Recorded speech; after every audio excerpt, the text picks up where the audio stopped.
Hola, buenas tardes. Bueno, en primer lugar, os saludo no es de este fondo virtual el que veis. Yo tengo otro fondo real ahora que es también rodeada por una montaña. Estoy estos días, llevo desde la semana pasada aquí en mi casita de campo. He tenido vacaciones, tengo vacaciones hasta el día 26 y la verdad es que me apetecía sencillamente descansar, meditar, reflexionar, leer, ¿no? Y de alguna manera, pues eso, dejarme cuidar por la naturaleza que yo creo que es maravillosa. Además, hoy es el día de la Tierra, ¿no? Entonces, pues algo muy importante el poder recuperar, ¿no? Esta conexión con la Pachamama, yo creo que es esencial. Yo siempre que los niveles de estrés me desbordan, vengo aquí y es como mano de santo, o sea, es llegar y, y todo cambia. Y aprovechando que cuando estás más en conexión con la naturaleza y más en conexión contigo mismo, contigo misma, eres mucho más creativo, mucho más creativa, pues eso es lo que a mí me ha pasado, ¿no? Al recuperar esa conexión me vuelvo, no me vuelvo porque yo me considero bastante creativa, diríamos que recupero mi creatividad y mis ganas de compartir. Y este vídeo, pues podríamos decir que es una continuación del vídeo que, que publiqué hace poquito en YouTube y que he compartido en las redes sociales, donde hacía una presentación breve sobre la terapia basada en compasión del trauma y el apego, que voy a llevar a cabo los meses de junio y julio, desde el 6 de junio hasta finales de julio, son 8 sesiones. En ese vídeo ya hice la presentación y aquí quiero hablaros un poquito más de algunos conceptos que creo que son muy interesantes, ¿no? El ver la conexión entre el trauma, qué puede hacer la compasión respecto al trauma, cómo facilita la mente compasiva una disminución de las heridas traumáticas. Y luego también os quiero hablar de la epigenética, os quiero hablar de qué factores de riesgo y factores protectores serían los mediadores que hacen que una situación vital estresante o traumática se manifieste como herida traumática o no. Esto también es uno de los temas que quiero tratar en este vídeo o en este webinar. Luego también hablaros de un concepto importante que es la mente oruga y la mente mariposa, un concepto que he acuñado yo para esta terapia y creo que es bastante interesante poderlo ver así. Y luego os hablaré de las 8 sesiones del programa de la terapia basada en compasión para trauma y apego, Transfórmate en Mariposa. Es como una continuación a lo que os conté brevemente en ese vídeo que publiqué recientemente. Voy a empezar primero por qué es una situación vital estresante.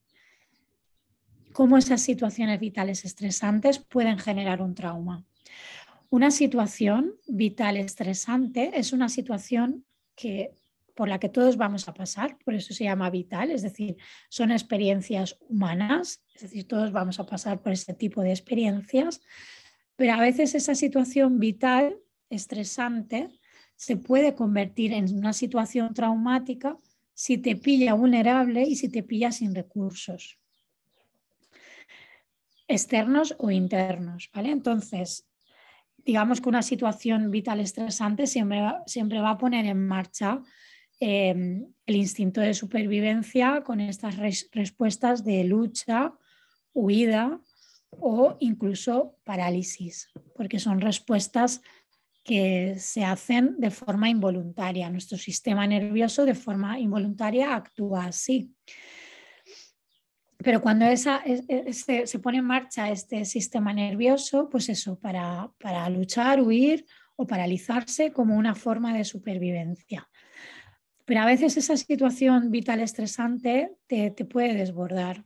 Y entonces, por esta falta de recursos, como decíamos antes, o porque te ha pillado vulnerable, porque han concurrido en ese momento diferentes ventanas que se han abierto en tu vida, diferentes puertas abiertas que se te han acumulado y por lo tanto te has quedado, ¿no?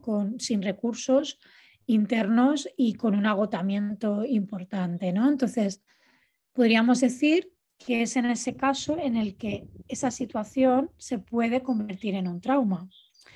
Pero no todas las situaciones vitales estresantes, ni siquiera todas las situaciones traumáticas se transforman en un trauma. No siempre una situación traumática genera un trauma. Una cosa es la situación y otra cosa es el trauma. ¿Y qué es lo que hace que una situación traumática se convierta en un trauma o no? Evidentemente, la persona, es decir, la persona con sus factores de riesgo, sus factores de protección, es lo que se llaman las variables mediadoras. Entonces, como factor de protección por excelencia, sabemos que el apoyo social es fundamental, sentirte conectado, sentir que lo que te ha pasado, ese sufrimiento que estás viviendo, de alguna manera está siendo sostenido, ¿no? por seres que te quieren, que se preocupan empáticamente por ti, ¿no? Entonces, esa red de apoyo, digamos que sería un factor protector a nivel externo, ¿no? Y es fundamental porque cuando no tenemos esas redes de apoyo, muchas veces se genera lo que se llama el segundo trauma. Es decir, cuando tú has tenido una vivencia traumática, has ido a buscar ayuda y esa ayuda no la estás recibiendo como tú la necesitas, porque la persona que se supone que está ahí para cuidarte no te cuida, al contrario, te puede generar mucho más dolor con la invalidación o con la no escucha o con una escucha enjuiciadora. Cuando eso sucede, ahí se produce un segundo trauma, que es el trauma del no ser cuidado cuando estoy sufriendo, ¿no? Entonces, esto podríamos decir que es un factor protector y un factor de riesgo cuando se produce de esta manera que os acabo de contar. Otro factor protector por excelencia sería la resiliencia. Y es verdad que hay muchas personas que, igual que nacemos con un temperamento, es verdad que hay personas que son más resilientes por naturaleza, pero no significa que la resiliencia o la tienes o no la tienes, no. Es cierto que hay gente que la tiene más de serie, por decirlo de alguna manera, igual que la capacidad de estar más presente o la capacidad de ser más compasivo. Todo eso puede ser que sean factores que tú tienes en tu propia naturaleza, pero puede ser que no lo tengas y que lo puedas cultivar. Esto es lo interesante. Entonces, la resiliencia es un factor protector, pero es importante saber que la resiliencia se puede cultivar y que la psicoterapia contemplativa o las prácticas contemplativas basadas en la meditación, en la práctica del mindfulness, la autocompasión, desarrollar todos los factores relacionados con el bienestar que tienen que ver, pues eso, con la bondad, el loving kindness, la compasión, la gratitud, la generosidad, la ternura, es decir, la amabilidad. Todas estas cualidades que tú vas sembrando en tu mente, cuerpo, corazón, porque no hay una separación entre la mente y el cuerpo y no hay una separación entre la mente y el corazón en realidad. Digamos que somos seres que tendemos a la integración y que todo está integrado. Lo que pasa es que a veces nos desintegramos. Y parte del trabajo terapéutico es volver a la integración de alguna manera. Pues esa resiliencia a través de todos estos factores se desarrolla, ¿no? Entonces, esto sería un factor protector fundamental, la resiliencia. Y como sabemos, la psicoterapia contemplativa contribuye a ello. ¿Qué ¿Qué otros factores protectores podemos tener? Hemos dicho a nivel social, tener redes de apoyo, a nivel interno, práctica meditativa, regulación emocional, aprender a regular las emociones. Esto es algo esencial y la psicoterapia contemplativa tiene un área que se centra en la neurociencia de las emociones y cómo nuestras emociones pueden ser reguladas, es decir, aprender a conocer cada una de las emociones, dejar de juzgar las emociones, tener una mirada compasiva hacia las emociones. Todo esto es fundamental. ¿Qué sucede en el trauma? En el trauma lo que sucede es que suele haber mucha desregulación emocional. Las personas digamos que las emociones se salen de la ventana de tolerancia y las personas se desbordan.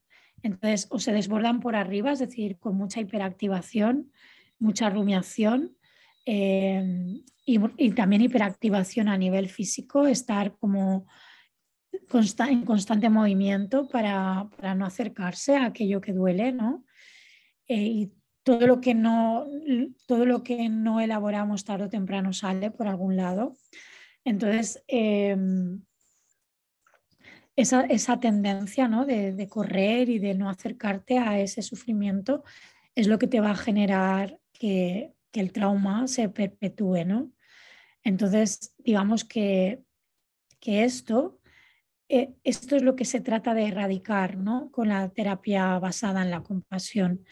Aprender a acercarte a las emociones desde esa mirada contemplativa y compasiva que generaría una regulación emocional, una gestión emocional, una capacidad de procesar esas emociones, de perder miedo a sentir, ¿no? Entonces, esto sería un factor protector también, la regulación emocional, ¿no? Básicamente, el objetivo para el trauma es disminuir los factores de riesgo e incrementar los factores de protección. Cualquier programa que se diseñe tiene que tener como base estos mediadores, porque hemos dicho que no todas las situaciones vitales estresantes se van a convertir en traumáticas y que no todas las situaciones traumáticas van a generar un trauma, porque en realidad está mediatizado por estos factores de riesgo y estos factores de protección. Con lo cual, ¿cuál es nuestra baza, por decirlo de alguna manera? Nuestra baza es promover factores de protección y disminuir factores de riesgo. Esa es la idea principal, ¿no? de cualquier programa que tenga la intención de proporcionar recursos de afrontamiento. Pero además de eso, os quiero contar algo que para mí ha sido muy interesante. Yo en estos momentos estoy estudiando neurociencia, psicoterapia contemplativa y la psicoterapia contemplativa se tiene una base de neurociencia, la neurociencia contemplativa. Y me estoy formando con dos personas que para mí, bueno, pues tienen un bagaje fundamental una de ellas es la doctora Concha Pinós y él es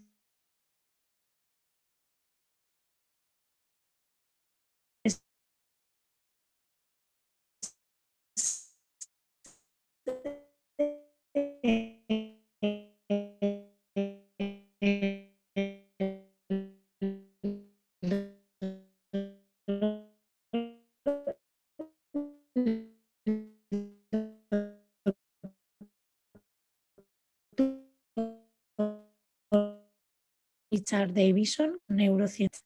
Por supuesto, eso nos ha condicionado, pero no estamos determinados, ¿no? Entonces, la neurociencia ahora está descubriendo, la neurociencia ha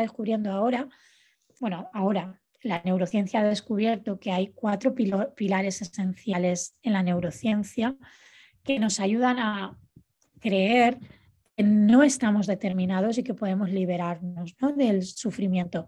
Y esos 4 pilares son, por un lado, la neuroplasticidad, es decir, nuestro cerebro es como un chicle que se estira, es maleable, está en continuo cambio, se está transformando continuamente.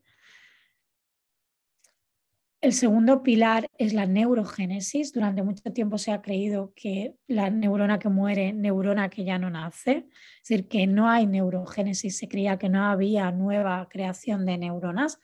Esto no es así. La neurociencia ha descubierto que hay neurogénesis y que hay factores que promueven la neurogénesis. Ahí entra la epigenética, que esto es importante, es decir, hay factores ambientales que van a promover esa nueva creación de neuronas y de células y de renovación. Entonces, esto es importante. Neurogénesis, neuroplasticidad, epigenética, tercer pilar, que la epigenética significa ir más allá de los genes. Es decir, por un lado está la genética, que es la carga del ADN, ¿vale? Que va pasando de generación en generación, y en realidad en nuestro ADN está toda la información de todo lo que existe, de toda la evolución, es decir, la información de las plantas, de los animales, de los seres humanos, de todos nuestros ancestros, de todo lo que nos ha precedido, ¿no? En la escala evolutiva, digamos que ahí está toda la información, ¿no? Toda la información genética está ahí, en el ADN. Y esto estaría conectado con el concepto de inconsciente colectivo de Carl Jung, ¿no? Es decir, ese inconsciente colectivo donde estamos todos conectados porque realmente como planeta hemos ido evolucionando y todas las especies están interconectadas, ¿no? Entonces, toda esa carga genética, eso es una cosa. Y otra cosa es la epigenética, que es lo que rodea a la genética, es decir, es el ambiente, es lo que rodea a las células, lo que rodea a esa célula que tiene un núcleo donde están los genes y fuera tiene un citoplasma y una membrana que intercambia la información con el exterior. Sale información de dentro, entra información de fuera. Esa epigenética en realidad es mucho más importante que la propia genética, porque lo que se ha descubierto es que nosotros no estamos determinados por la genética, sino que es el ambiente el que hace que se active un gen o no se active, o que se desactive un gen y se active otro, ¿vale? Entonces, esto está regulado por el ambiente y entendemos por ambiente todo lo que rodea a esa célula. Es decir, entendemos por ambiente nuestros pensamientos, entendemos por ambiente nuestra alimentación, entendemos por ambiente nuestras relaciones sociales, entendemos por ambiente la meditación que hace cambios en la epigenética. Todos esos factores, de alguna manera, son factores protectores que actúan sobre la epigenética. Esto es muy importante, igual que es importante saber, en el autor en el que me baso es en Bruce Lipton, en la biología de la creencia, cómo esa información de pensamientos que están en nuestro inconsciente, que están guiando nuestra vida, porque el 95% de nuestra mente está en el inconsciente, es decir, nuestra mente funciona, el 95% de nuestra vida está guiada por una mente inconsciente y solo hay un 5% que está en ese 5% somos conscientes. Entonces, si en nuestro inconsciente hay información, creencias negativas hacia nosotros mismos y hacia el mundo, aunque nosotros a nivel consciente creamos otra cosa, es nuestro inconsciente el que está guiando nuestra vida. Entonces, de ahí que la meditación y todo el trabajo que se hace también desde el MDR sean como herramientas muy potentes para transformar, es igual que la hipnosis también, ¿no? Son como herramientas potentes que lo que hacen es transformar el inconsciente, porque se instalan nuevas creencias y esas nuevas creencias a través de nuevos hábitos, ¿no? Porque el inconsciente no se puede transformar solo diciéndonos palabras. El inconsciente se transforma por repetición. Es decir, cuando tú repites, entonces reprogramas el inconsciente. Cuando hablo de repetir es en la meditación, tú vas haciendo unas prácticas constantes durante tu vida, vas haciendo prácticas y toda esa información va llegando al inconsciente. La conciencia va atravesando toda la parte inconsciente y el iceberg, de alguna manera, lo tienes ahí delante y lo puedes ver. y es así como puedes transformar tu vida, ¿no? Y esto lo explica muy bien Bruce Lipton en muchos documentales y en su libro La biología de la creencia. Podemos decir que esta terapia actuaría a ese nivel, ¿no? Esta terapia actúa a ese nivel, porque es una terapia profunda. Todo lo que trabaje desde la meditación, desde la psicoterapia contemplativa, es una terapia profunda. Os he hablado de que una situación traumática no genera un trauma per se, que hay unos factores mediadores de riesgo, de protección. Os he hablado de la epigenética. Os quiero hacer una definición breve de lo que es un trauma. Igual que hay una herida física, nosotros cuando nos cortamos la mano podemos decir aquí hay una herida física que necesita ser cicatrizada. Hay una herida. Digamos que el trauma es una herida emocional, una herida psicológica, una herida del alma. Es como el corazón roto y de repente tú ahí no tienes recursos para afrontar eso que te está pasando. ¿Vale? Esto podríamos decir, así podríamos definir el trauma como herida. En realidad todos tenemos traumas, todos hemos vivido experiencias traumáticas, todos hemos pasado por situaciones que nos han generado heridas que hemos podido superar con trabajo personal y heridas que seguramente todavía no hemos sanado. A mí me gusta mucho la mirada del MDR para entender cómo se trabaja, ¿no? En realidad desde esa mirada. Digamos, el pasado se entiende en el MDR la línea del tiempo, que es pasado, presente y futuro.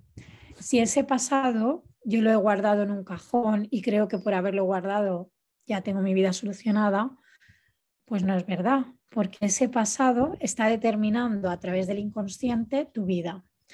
Entonces, que lo hayas guardado conscientemente en un cajón o inconscientemente en un cajón no significa que no te esté afectando en tu vida. De hecho, en la vida presente te pasan cosas, que a eso se le llama disparador, y entonces esa situación dispara todo lo que está por debajo de la alfombra. Debajo de la alfombra es todas las experiencias que no han sido digeridas y que digamos que el cerebro tiene un empacho porque no ha sido digerido. Cuando está debajo de la alfombra no pasa nada, pero cuando la alfombra se eleva y empieza a salir todo el material traumático porque ha habido un disparador, entonces ahí tenemos un problema porque nos desbordamos, ¿no? Entonces, el MDR lo que hace básicamente es eso. Trabaja con esas situaciones del pasado que no han sido procesadas, se procesan, se digieren, se metabolizan, se produce ese reprocesamiento y por lo tanto un aprendizaje de esa experiencia y ese material traumático se actualiza y desde esa actualización de alguna manera es como que al digerir es como la digestión del cuerpo. Tú te quedas los ingredientes esenciales, lo que necesitas y desechas aquello que no necesitas. Eso es lo que hace nuestro sistema nervioso de forma natural. Lo que sucede es que hay veces, como digo, que como no se ha elaborado, se generan empachos y entonces nuestro cerebro está colapsado. Y es ahí donde necesitamos una intervención de este estilo, que sea una intervención profunda, ¿no? Yo en el programa de la terapia basada en compasión no es que haga un MDR grupal, ni mucho menos, pero sí que en algunas sesiones trabajo desde la mirada del MDR. Por ejemplo, cuando trabajamos con el lugar seguro y el abrazo de la mariposa de la sesión 2, pues ahí esto es un recurso del MDR. Cuando hacemos un registro para ver el disparador, la imagen de esa peor imagen con esa sensación, esa emoción y esa creencia negativa, esto viene del registro DICES, que es un registro del MDR. Digamos que yo utilizo para esta terapia, utilizo las gafas del terapeuta MDR, aunque no hago estimulación bilateral en las sesiones porque es una terapia grupal, ¿vale? Que lo que hace es trabajar desde la mirada compasiva para acercarnos a las heridas traumáticas de nuestra infancia. Pero digamos que cuando hacemos ese procesamiento, al poder encontrar nuestros recursos internos, cambia nuestro presente, pero también cambia nuestro futuro. Es decir, nos atrevemos a cosas que no nos hubiéramos atrevido si no hubiera sido porque hemos procesado esas experiencias. Por eso es tan importante sanar el pasado. Y ahora me viene Richard Davidson de nuevo, ¿no? Que recuerdo que en un retiro nos comentaba que la neurociencia está descubriendo que a través de la práctica contemplativa, la meditación, con todo el trabajo que tiene que ver con la compasión, la atención plena y la compasión, entre otros, ¿no? Todos los factores que hemos nombrado antes del bienestar que se promueven desde la práctica contemplativa, la neurociencia está descubriendo que esa práctica sí puede llegar a borrar el trauma. Yo cuando lo dijo me quedé un poco en shock, ¿no? Pero luego entendí, por supuesto no borra la memoria no la borra, el recuerdo no se borra. Si se borrara el recuerdo, tú dejarías de ser tú en el sentido de que perderías la oportunidad de aprender de ese pasado, ¿no? Pero lo que se borra es la forma en la que está cableado ese recuerdo con esas emociones y esas sensaciones y esas creencias negativas. Entonces, de alguna manera, se borra esa asociación y es por eso que podemos hablar de sanar el pasado. No hay un cambio de tu vida es la que es, pero sanar el pasado supone hacer una relectura de tu pasado desde otro lugar.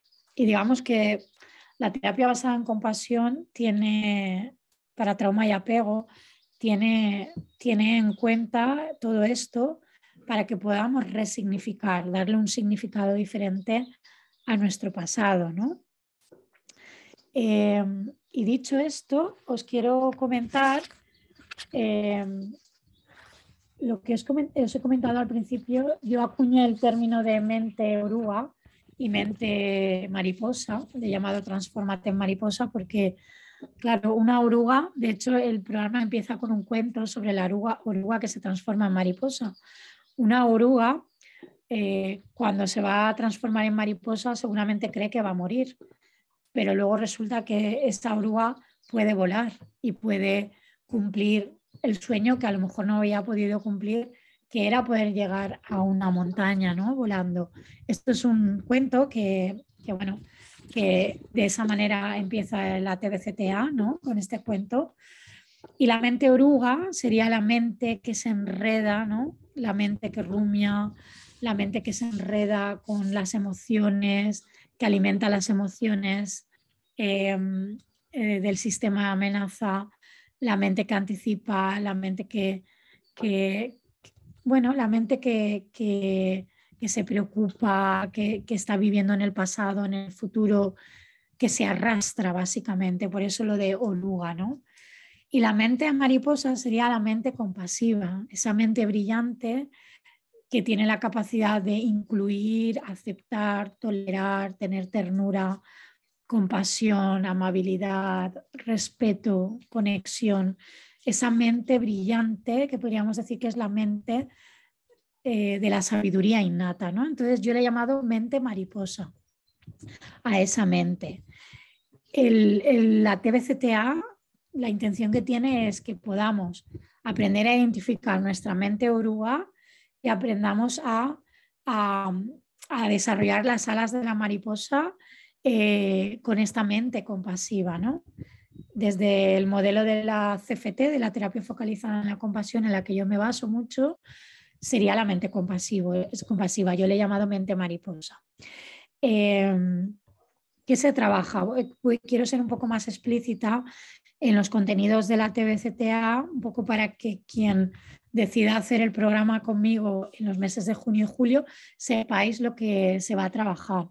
Entonces, la primera sesión se llama El trauma y el cuerpo. De hecho, hay un libro sobre esto, que es bibliografía de apoyo que recomiendo siempre a los integrantes de la TBCTA, porque es un trabajo brillante, ¿no? Entonces, en esta sesión, básicamente lo que vamos a aprender es a leer el cuerpo, porque difícilmente vamos a poder hacer un trabajo con las emociones si no aprendemos a monitorizar la información interoceptiva, es decir, la información que llega de nuestras vísceras, de nuestros órganos, y la información que llega de nuestros sentidos, ¿no? Y de alguna manera aprender a leer esto es esencial para luego poder hacer un trabajo mucho más profundo en el ámbito de las emociones. La segunda sesión se llama Recursos de Estabilización, el abrazo de la mariposa, y ahí vamos a trabajar con el lugar seguro del MDR y con otras técnicas que se utilizan en el MDR, el lugar sagrado, el haz de luz, la técnica de la espiral.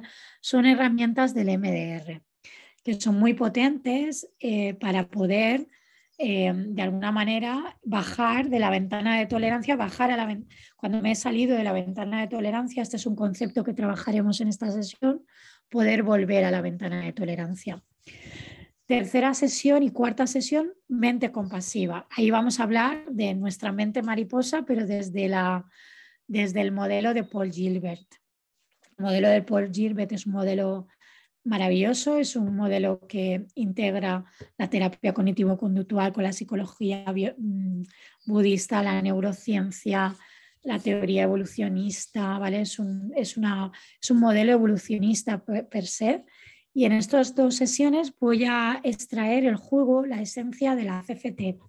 Básicamente vamos a trabajar con el personaje compasivo y con el juego de sillas para trabajar con las emociones y también con la crítica y la vergüenza. Estos son como los elementos esenciales de la terapia de Paul Gilbert y son elementos que yo considero esenciales para luego poder acercarnos a nuestras heridas traumáticas.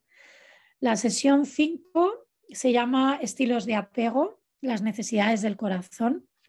Ahí vamos a hablar de los 3 estilos de apego, cómo eso influye en nuestras relaciones en el presente, en la forma de relacionarnos con los demás y con nosotros mismos. Veremos cómo los estilos de apego que se llaman inseguros o el desorganizado es el que sí correlaciona con psicopatología mental, de ahí la importancia de transformar ese estilo de apego en un estilo de apego seguro. Se puede, porque a eso se llama estilo de apego adquirido y ese es uno de los objetivos de la terapia a través del vínculo con el terapeuta y a través de la relación con uno mismo, es decir, esa relación con uno mismo desde ese yo compasivo que puede acercarse a las heridas y sanar el trauma. Y en esta sesión vamos a trabajar sobre las 9 caras del amor incondicional, con las necesidades del corazón, hablaremos de esas 9 necesidades y aprenderemos a trabajar con ellas, tanto a nivel individual como en ejercicios grupales. Y la sesión 6 y 7 se llama Sanar la herida, el niño interior, la niña interior. Vamos a dedicar 2 sesiones para trabajar con el niño interior. Ya tenemos la voz compasiva desarrollada y ya podemos ir a traer algún recuerdo de la infancia con alguna edad determinada que tuviéramos en ese momento para colmar las necesidades de ese niño, de esa niña que nuestros cuidadores no pudieron proporcionarnos, pero que ahora nosotros sí podemos y es como traer al presente a esa niña, a ese niño para pues eso, para acunarlo, para abrazarlo, para cuidarlo, para protegerlo, ¿no? Esa es la idea. Y por último, la sesión se llama El árbol genealógico, sanando las heridas transgeneracionales. Realmente es una pequeña invitación porque con una sesión únicamente no se sanan las heridas transgeneracionales ni intergeneracionales, pero la intención es que tengamos las herramientas para seguir ese camino. Entonces, hay una propuesta de poder hacer un árbol genealógico y hay varias meditaciones para conectar con nuestros ancestros y poderlos ver a todos ellos como seres, como si fueran niños también, inspirada bastante en la práctica del niño interior de Thich Nhat Hanh, pues diseñé una práctica meditativa para este cometido, ¿no? Entonces, bueno, así como algunos elementos de las constelaciones familiares. Es un trabajo integrativo, quiero decir que yo aquí he recopilado pues, ese material que para mí tiene sentido y en lo que me he formado y en otras cosas, por ejemplo, yo no me he formado en constelaciones familiares, pero entiendo un poquito cómo se trabaja y hay unas frases que las rescaté de una terapeuta de constelaciones familiares y las introduje en una meditación. Es decir, de alguna manera mi modelo es la meditación, la psicoterapia contemplativa, y desde ahí pues introducir ese tipo de frases que tienen que ver con la liberación del árbol genealógico, pues es una ayuda más para continuar el viaje. Y bueno, pues contado esto, espero que haya sido inspiradora esta sesión, este webinar. He querido desarrollarlo un poquito más y recordaros que el programa empieza el 6 de junio y que espero que os animéis. Como sabéis, el programa se hace en formato Zoom finalmente. En estos momentos hay 4 personas inscritas y bueno, yo confío en que de aquí a junio se llenará el grupo, que ya sabéis que como máximo van a ser 10, entre 8 y 10 personas. Espero que te animes, que decidas embarcarte en esta aventura. Decir que si alguna sesión no puedes estar, no te preocupes porque se van a grabar todas las sesiones, serán en Zoom, se grabarán y podrás acceder al trabajo a posteriori y podrás acceder al material. El programa consta de todas las prácticas meditativas que se ofrecerán sesión a sesión, el dossier de trabajo, que es un dossier que recopila toda la esencia del programa, y bueno, todo lo que y todas las grabaciones de los vídeos para que podáis verlo de nuevo y poder profundizar en el proceso de aprendizaje, ¿no? En ese proceso de aprendizaje compartido, en humanidad compartida. Pues muchas gracias por haber dedicado este tiempo a la escucha y un abrazo muy afectuoso. Y os recuerdo de nuevo que hoy es el Día de la Tierra y que vale la pena pues hacer ese ritual, ¿no? De conexión con la Tierra y ese compromiso de poderla cuidar, ¿no? Lo mejor posible y de cuidarnos nosotros como habitantes de la Tierra que somos. Un abrazo y deseando que estén muy bien.